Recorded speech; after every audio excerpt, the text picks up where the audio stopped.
How to cancel SHEIN Club membership. Let's get started. Launch your SHEIN app or navigate to any of your browser. Head towards the website of SHEIN and log into your account. You will be directed to the shop page. Now at the bottom you're gonna find an option.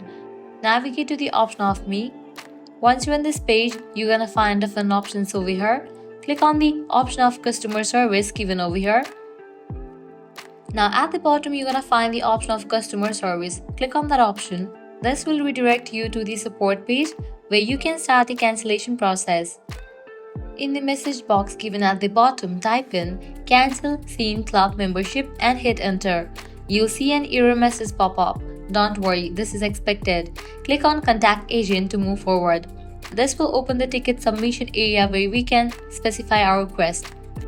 Next, click on submit your ticket and choose my account issues as the question type.